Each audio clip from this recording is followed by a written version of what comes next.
Hi, it's Tony Robbins. Happy New Year.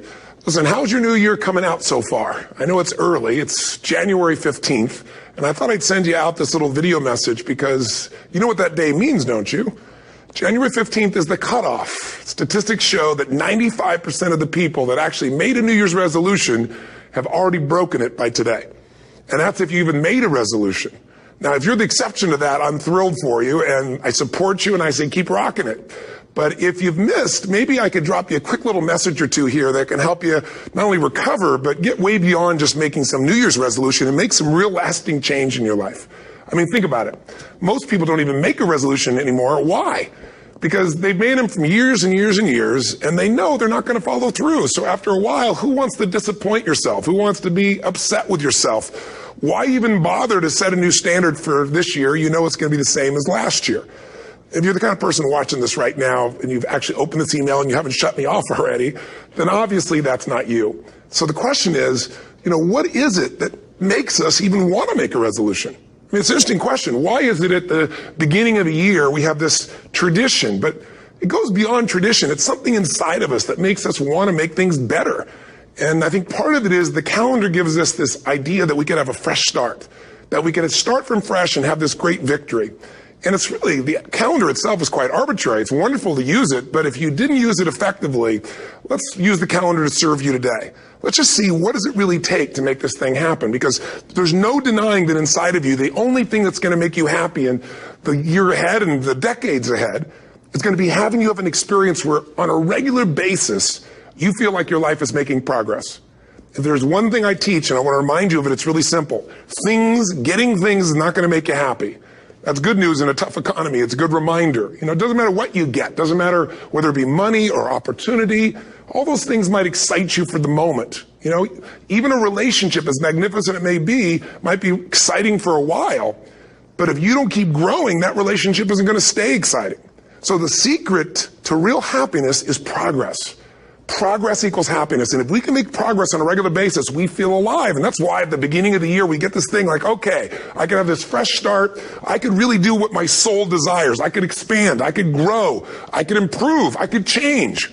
Or maybe better than change, I could progress. See, think about that. Progress is an aliveness to it, doesn't it?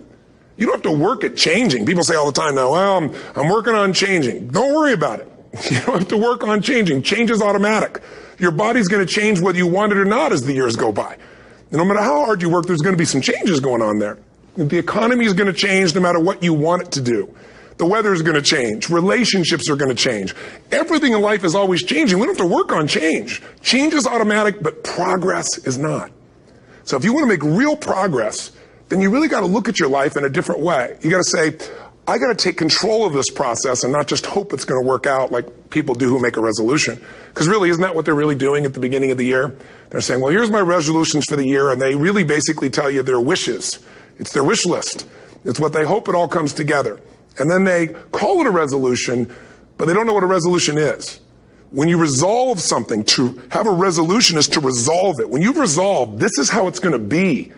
That's when you cut off any possibility except the thing you've committed to. It's like the old adage, if you want to take the island, you burn the boats. Because when you burn those boats, there's no going back. You're going to find a way to make things work. And most people, they're stating what they hope will come together. And if it doesn't happen, then they're disappointed, but they're not too disappointed because they're not too vested. What does it take to successfully create a lasting change in your life? To not only have a New Year's resolution you follow through on, but really have a lasting change? Well, the first step for lasting change is very much like making a New Year's resolution. Fundamentally, it's the same. The first step is you got to have a vision for what it is you really, truly want. Not what you think you want or what you should have. I mean, what are most people's New Year's resolutions? I'm going to stop eating sugar. I'm going to stop smoking. I'm going to lose 10 pounds. The problem with that is it's not very inspiring for most people. It's not telling you what you're going to get. It's only what you're not going to do. And it's kind of hard to have you move forward with that. A vision is about what you're here to create. A vision that really works is one that excites you. If you say, well, my resolution, my goal, my outcome for this month, this week, this year is to lose X number of pounds, that's okay, but it's not very compelling. It has to be a compelling vision. It's got to have something that has the power to pull you, not something you have to push yourself to do. Those are two different kinds of motivation. Push requires willpower, and willpower never lasts. What will last is pull. Having something so exciting, so attractive, something you desire so much that you have a hard time going to sleep at night and you get so up early in the morning to rock it and take it to the next level. That's what you're looking to create. And that isn't easy to get. But one of the reasons we do seminars and events and we say, why do that? Why not just read a book or something? Is because when you get in an environment where you're with people that are being put in a peak state, like when you're going to a sporting event, if you watch a sporting event at home, it might have a certain level of excitement. But when you're in a stadium with 50,000 people, suddenly it has a whole different level of intensity. And we feel that. And the bottom line of our follow-through comes down to our emotional intensity. In a different state of mind, you're going to come up with a much better and a more exciting vision than if you're sitting on the couch going, okay, what are my new resolutions for this year? And you're doing it the morning after the new year has started and you're a little inebriated and the football game's on in the background. Probably not going to have the power of focus there. Probably not going to have the power of the energy to create something that's going to pull you for this year.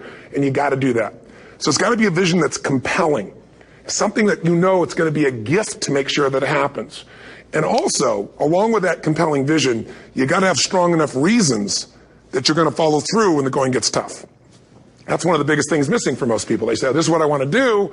It's not very exciting. It's not very compelling. But most importantly, they don't have strong enough reasons to push themselves through what's going to be necessary to get that dream, to get that goal when the inevitable challenges come up. When you're starving, hungry, and you're trying to go on a diet, right? When you got no time and you're stressed out and you haven't worked out still, and that's what you're supposed to do.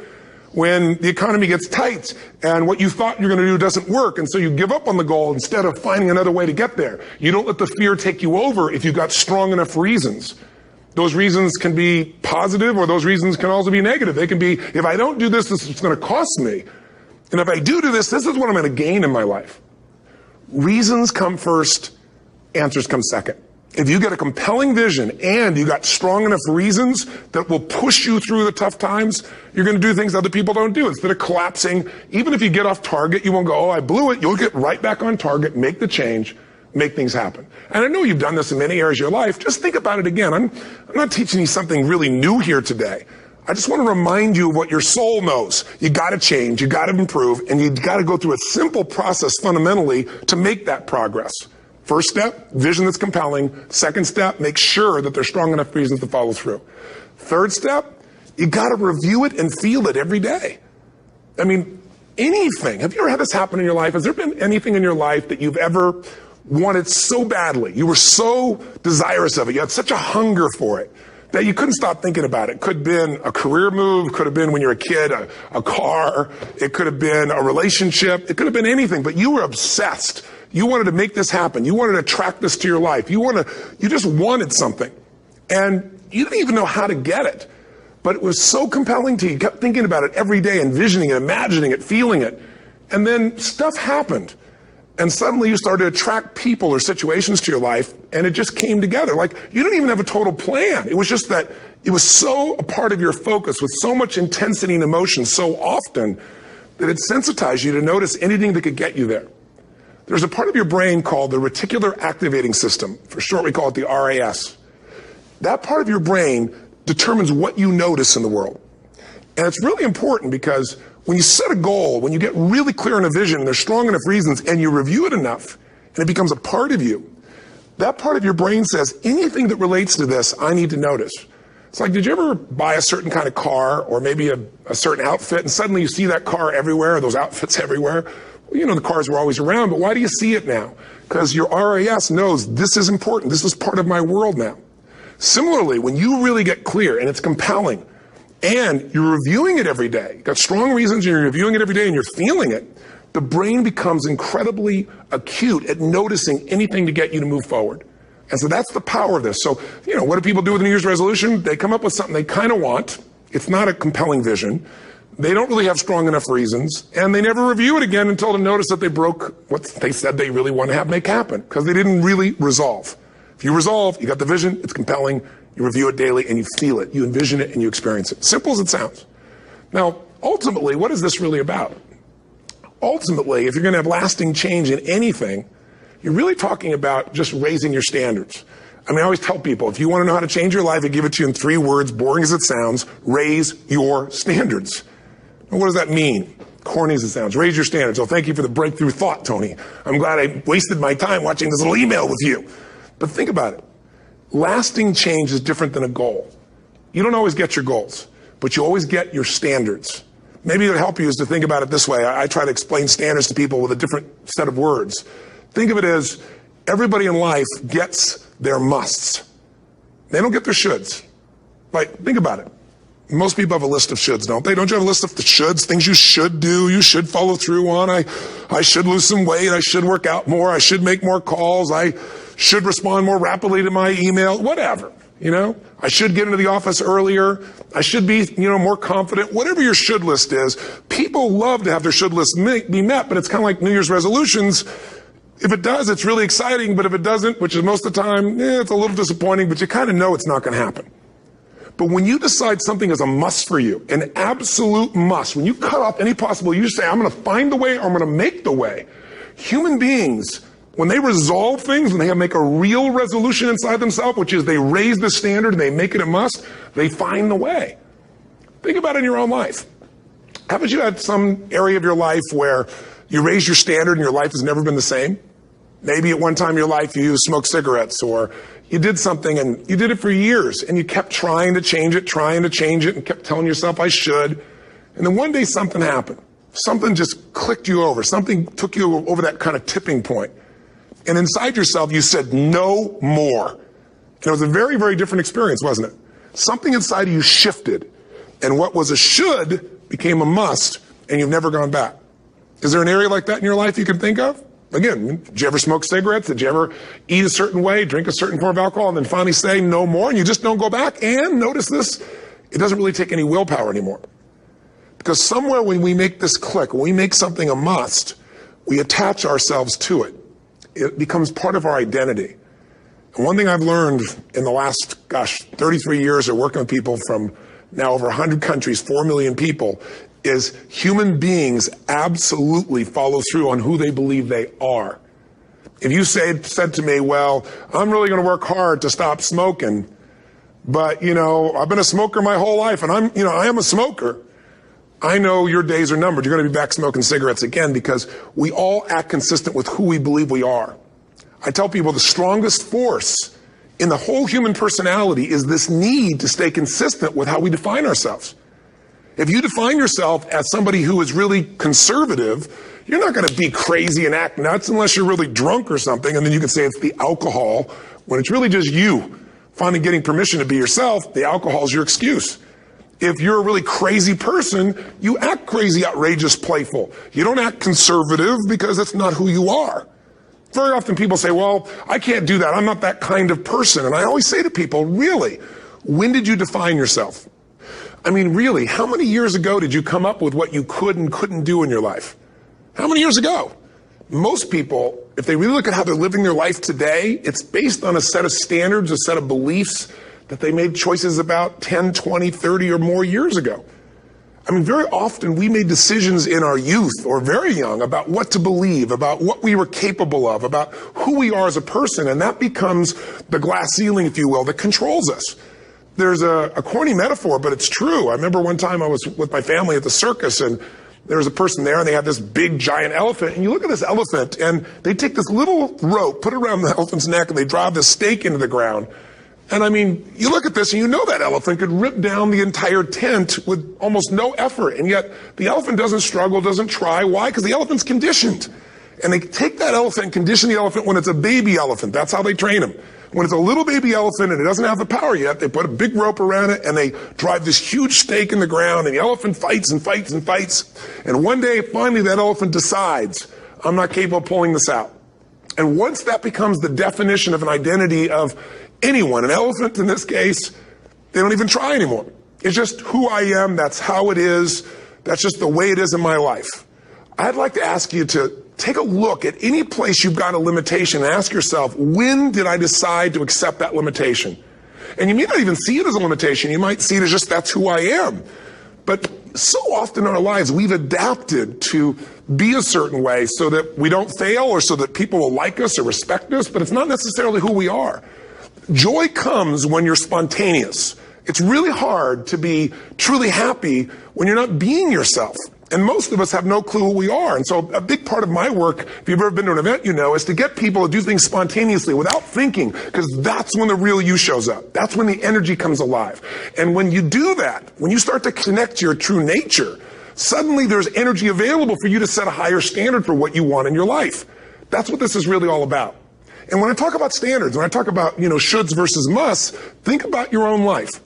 I know there have been areas in your life where some point in time you just shifted and you raised the standard and your life changed. Because whatever people have their identity attached to, they live. We live who we believe we are. That's just how it works. It's just kind of like, I'll give you an example. Look at your physical body. Your physical body today is an absolute reflection of only one thing. Not your goals, not your desires, but your standards.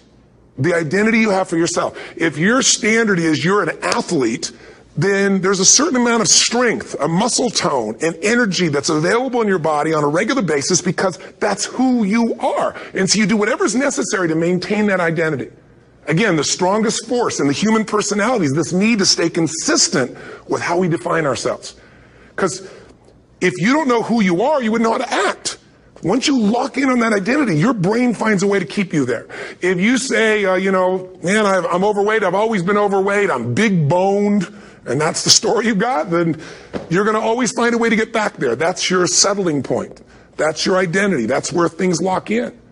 If you see somebody who's in really great shape, you ask them, do you work out? You know the answer. Yes. How often? And they'll tell you 3 times, 4 times, 5 times a week, whatever. In a seminar, I'll ask people, who here works out at least 5 days a week? And I'm stand up.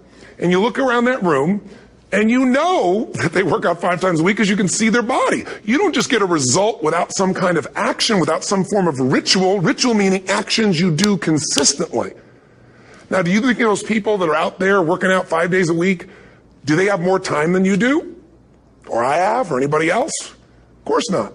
Is their life less busy? Of course not. It's just a must for them. They must work out that way, and they've made that turn and their life changed. So I'm not saying you have to work out 5 days a week. I'm just saying whatever you really want, wants don't get met consistently. Standards do.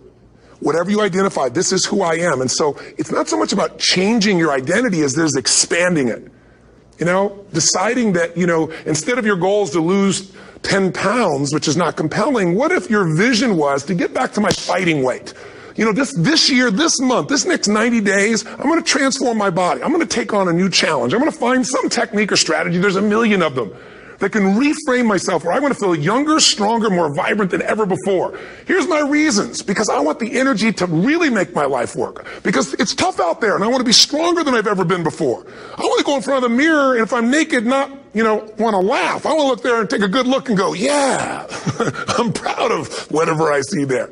Whatever it takes, something's going to make you laugh, smile, something that's going to tease yourself, but something's going to move you to another level. If you identify yourself in a new way and you own that every day, and that becomes the standard of how you live, you'll find the way to make that standard real.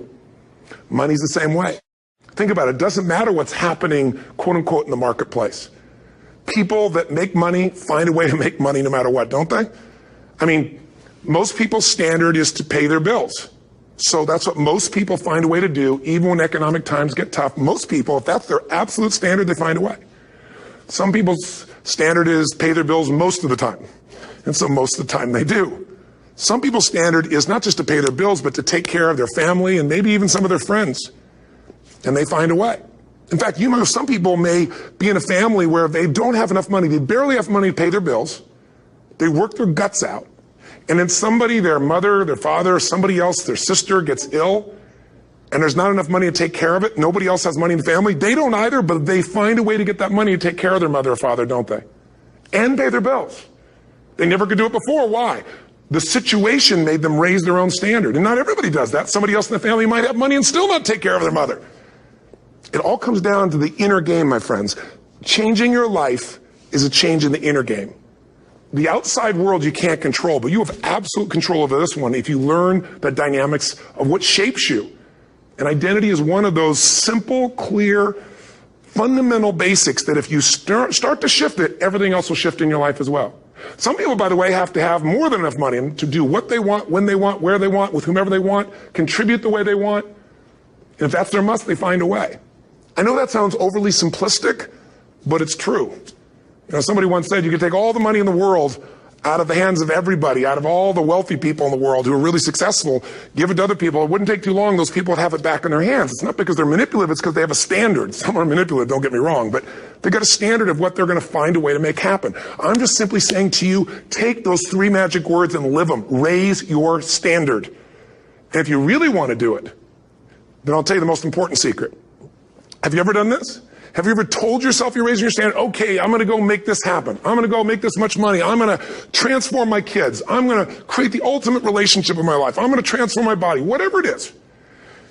And then you don't have strong enough reasons and you don't use it. You don't follow through. It's because you didn't back up your standards with what makes those standards real, and that's rituals. Rituals are where the power is. Whenever we do our Robbins results coaching, we say Robbins equals results, the way we get results with people, it's the same way if you listen to my Ultimate Edge program, or back in the old days, Personal Power, or if you went to one of my seminars. You know what I do is I take these huge challenges you got and we break them down into little bite-sized steps. Little things you do each day that after you do them, you get so much momentum that it's easy to succeed. You're not overwhelmed. You have these victory day after day after day on little things. If you went to Ultimate Edge, I'm sure you learned about the hour of power, or the 15 minutes to be able to be fulfilled, or 30 minutes to thrive, where you literally just condition your body and emotion with a couple little rituals. So it doesn't matter what's going on in your world. You feel that strength, and it's not fake. It's not some pump up. It's coming from inside you, and it works. Rituals define us. See, all the results in your life are coming from your rituals. They start with a standard and then have rituals that follow it up. Like, for example, if you are where you want to be physically, you have very different rituals than if you're not where you want to be physically. If you're overweight, you and I both know you got a different ritual than if you're physically fit. Completely different. You get up in the morning, what's the first thing you do if you're fit? Your shoes are there, you roll over, doesn't matter how you feel, you put on your shoes, you lace them, you start walking, or whatever that ritual is. If you're overweight, you roll over and you have a very different ritual. You might roll over several times to turn the alarm clock off. You go in and get your mocha, smocha, whatever, special coffee. You stop by at Starbucks, whatever the case may be. You have your nice sugar muffin. It's supposed to be really nice for you. Whatever you do, it's a different ritual. If you have a great, passionate relationship, you have very different rituals in how you come home than if you have a lousy relationship. When you come home and the first thing you do is you're tweeting somebody, or you're emailing, or flipping on the news, or you don't even come home. What are the rituals? Whenever I study people that are successful, what I look for is what's the standard they hold themselves to, and then what are all those little rituals that add up? Because think about it. Success and failure are not giant events. They don't just show up. You don't just suddenly become successful or suddenly have this cataclysmic event that makes you fail. It may look that way, but failure comes from all the little things. It's failure to make the call. It's failure to check the books. It's failure to say, I'm sorry. It's failure to push yourself to do things physically that you don't want to do. And all those little failures day after day come together until one day some cataclysmic event happens and you blame that. That event happened because you missed all the little stuff. Do you agree with me? And success, by the way, is not some overnight event. It's all these little things. Success is having a vision. Success is making it compelling. Success is really seeing it and feeling it every day with strong enough reasons. Success is feeling the sense that I'm here to grow and I'm here to give something to the world more than just myself. Success is caring about other people. Success is calling and saying, I love you in the middle of the day for no damn reason. Or sending a note. That'll change your relationship. Have a ritual of something funny, playful, or a surprise you do. How many relationships are dead today because they have no surprise rituals anymore? You need to have some rituals, some cool things you do that nobody else does that gives you a better life than anybody else has. All the little stuff. That's where success comes from. In business, it comes from delivering more than anybody could imagine. All those little things add up. People go, wow, that's who I want to do business with. It's true in any area of your life. So if you look at somebody who's really successful and you think, wow, they're so amazing, they're such a genius, you got to dig underneath and you got to remember something. People are rewarded in public for what they've practiced for years in private. Myself and my business people say, how do you get up and speak? And you have no notes and you go for 3 days and nights and the room is like, everybody's wired and it's incredible. It's like a rock concert. How do you do that? How do you have that confidence? Oh, it's not confidence, it's experience now. But I did so much behind the scenes and I still do to make things right. I mean, how many people would know that since the time I was 17 years old, before I walk out on stage, still do to this day, wouldn't need to do it, but I still do it, I never walk out there without being in an absolute peak state of mind. You know, there are days my back is hurting, my throat was hurting, or I may have had a challenge, or my father passed away, and I've still got to deliver for these people because my standard is give my all every time. Every event has to be better. Talk to anybody who's been to our events for 5, 10 years, some of our trainers. I don't know how he does it. He always finds a way to make it better. That's not an ego thing. That's a standard in me. I have to find the way. And my ritual, though, is I prepare, I think, I gather new information, I figure out how to put something across better. What do people need? I spend time with our customers. I see what's going on. And before I get on stage each time, I have this little ritual to put myself in a state of mind. And I did it starting like 17 years old. I started doing it. I now command my subconscious mind. And I say this out loud several times, this little phrase, set of phrases, as an incantation to kind of condition my mind and body. And I'd say, I now command my subconscious mind to direct me in helping as many people as possible today by giving me the strength and the emotion and the humor and the brevity, whatever it takes to show this person and help this person change their life now. And I started out with a person when I worked with people one-on-one, and I would do that for 45 minutes driving in my Volkswagen to go serve and coach somebody for the first time. Now I don't say that person, I say these people. And I can go out in a room of 10,000 people and deliver for 50 hours, and I do it every time I come back on stage. It's a ritual to go into peak state. Peak states don't just show up, they don't interrupt you. Great ideas don't interrupt you, you gotta pursue them. I talked to Michael Jordan, I'll never forget, at the peak of his career, and got to watch his final game. Saw him backstage and spent some time with him, and it was a pretty exciting time. He was the greatest basketball player I think that ever lived and has ever lived. And I asked him, I said, what sets you apart, Michael? What is it? And is it God-given talent, ability, skill? What is it? And he said, Tony, he said, I can shoot you straight. It's not, me trying to act humble. He goes, I have a lot of talent, a lot of God-given talent, a lot of skill. I've worked really hard. But he said, really, it's my standards. He said, every day I demand more from myself than anybody else could humanly expect. I'm not competing with somebody else. I'm competing with what I'm capable of. Magic formula. Because most of us lower our standards. Why? Because who you spend time with, my friends, is who you become. One of the biggest reasons I started going to seminars when I was like 17 is I had nobody around me as a great role model. I could read about somebody, but being around people, being in that environment was very different. Finding a way to go to work with someone who lived that standard of life was very different. You get around people with low standards and you compete with it. You don't need to compete with it. It's like, okay. Remember Jerry Springer? I don't know if he's still in the air, but I remember he used to get people on the show, and I thought, where would he find these people? And why would people watch? I'll tell you why they watch. They watch these people and go, my life's still pretty darn good compared to that person. Look at them. You don't have to change your life. All you have to do is find somebody with a lower standard, and you'll feel good about yourself. But if you feel that good feeling, it's an illusion.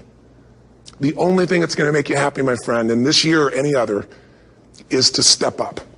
It's to raise the standard. It's to discover what you're capable of and feel that incredible power of pushing through whatever's holding you back and get to the other side of more of your true self. That's what this game's all about. And look at the best in the world in anything. Tiger Woods, what's his vision? To win golf tournaments? No, to be the best that ever lived. That's his goal. That's his vision. But here's what's interesting. He backs it up with rituals. If you just have a vision and you don't have the rituals, stop lying to yourself. His rituals are, he started doing things nobody did before. He went and started lifting weights. Golfers lifting weights? No way. He went out and he changed his swing when he was the best in the world because he realized in order to be the best that ever lived, he's going to have to change his swing. If you know anything about golf, you don't change your swing when you're the best. And he went and retrained himself because he has different rituals than other golfers. Now many people are modeling his rituals to get better. It's amazing. You look at somebody like Michael Phelps, the 2008 swimmer, won 7, only 2 people, I think, in history, if I remember correctly, that have gotten 7 gold medals in one session. And here's a guy, he's got number 6 under his belt, and he's exhausted, and he's going in for that final swim. I'm sure you remember. And how does the guy win? By 1/100th of a second. Do you think that was some massive skill that got him over the top? Or was it a standard that says, this is who I am. I am the champion. And no one is taking this from me. And somehow in those final milliseconds, 1/100th of a second, he pushed himself just beyond his competitor. But you know about Michael Phelps? What allowed him to be able to push beyond that moment is his rituals. Go study the guy. Most people who swim have these unbelievable workouts. He does 2 and 3 of those workout sessions a day. All the other swimmers in the beginning thought he was insane. You're going to overtrain, you can't do that, it's not physically possible. But he had a standard and the rituals to back it up. So here's my final message to you, because I've gotten carried away. I thought I was going to send you like a 5-minute message, but as you can see, there's no script here. It's just me going a little crazy with you, but I want to really see you get what you want this year. Don't let this year be like last. And if last year was great, still don't let it be that way. Raise the standard. If your life is perfect and extraordinary, you darn well know you're not going to be happy unless you keep making it better. That's what makes us feel alive. It's not what we get that makes us happy. It's who we become and what we're able to give because we become more. That sense of contribution is what creates the deepest meaning. So here's my assignment for you, if you want one. If you want to go from conversation to some action, here's a simple thing to do. What's an area of your life right now that you really want to improve? What's an area that's important to improve? If your body's great, how about your career? If career's great, how about your relationships? Intimate one especially, or your kids, or your relationship with your creator, your spiritual side of your life. Or is it your finances? Figure an area that really matters. Decide on that area. Number one, write down what your life is like in that area right now as specifically as possible. So you might say, well, I'm 13.5 pounds overweight, whatever the weight is, whatever the situation is, or my body fat's like this, or I wake up exhausted in the morning, and you write the truth of where you are right now. So you're real clear. Or I'm not in a relationship. I say I want a relationship, but I'm not in one, and I don't seem to find them. All the good ones seem to be gone is my belief. And I really do want one, but I don't have it. Whatever your definition. Or I'm in a relationship, and God, I wish I wasn't in a relationship. I'm planning my escape. Wherever you are. Or I have a wonderful relationship. We love each other, but there just isn't enough passion. Just write the truth of where you are. The area you want to change, but write how it is. And then the second step is, this is where you got to be really honest with yourself. What are the rituals that have put me there? Because whatever results you're getting, even if you don't like the results, there's some rituals that are keeping you in that place.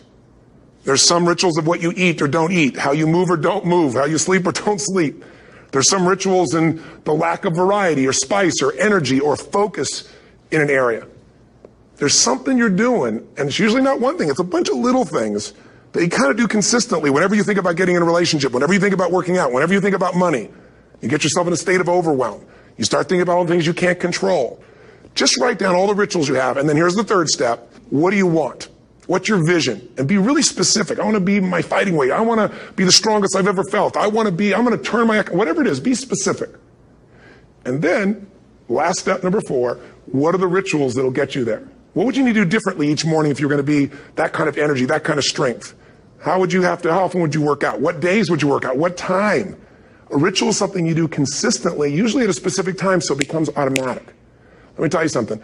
Willpower doesn't last, but rituals can last a lifetime. I bet you have some rituals in your life right now you've been doing for years, even though some of them don't serve you. I'm just saying, wake yourself up. If you want a new year and a new life, you don't need to start on January 1st. Start today. Start with this little video. And just begin to see what happens and see how easy it is to just do a few little rituals. Don't do them all, just do 2 or 3 new things. And you know what happens? You'll get momentum. Because once you discipline yourself in one area of your life, you feel yourself doing it in other areas as well. And I always say something that my original teacher taught me. I always remind people, there's always 2 pains in life. There's the pain of discipline, or there's the pain of regret. And discipline weighs ounces, as my friend Jim Rohn taught me. Regret weighs tons. You don't have regret.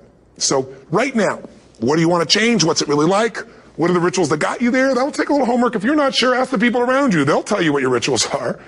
What do I really want in depth? What are the rituals that'll get me there? And then get yourself to start a few of those actions and lock them in place. If I can help you in any way, we're here as a company to support you. Come have an event with us. Come to Unleash the Power Within or Mastery University, or get a coach. You can get a free coaching session if you call our company and click on something on this. We'll probably have something on it, or get a product. Or don't do anything with us, but do something with somebody, starting with you. If you make the changes in yourself, you're going to be proud this year, and no amount of money or accolades from other people can mirror the feeling of being proud of knowing you've taken back control of your life, or you've taken a great life to another level. Because once you do that, you have something you can give other people, whether it be your kids or your friends or your family. And ultimately, that's what life's about. So thanks for listening. I don't know how long I went here, but I hope this has been helpful for you. I just thought it's a new year, and I want people to be able to truly create a new life. And until I see you again, hopefully soon, or gets a chance to meet you, live strong, and live with passion. And of course, God bless to you. Happy New Year.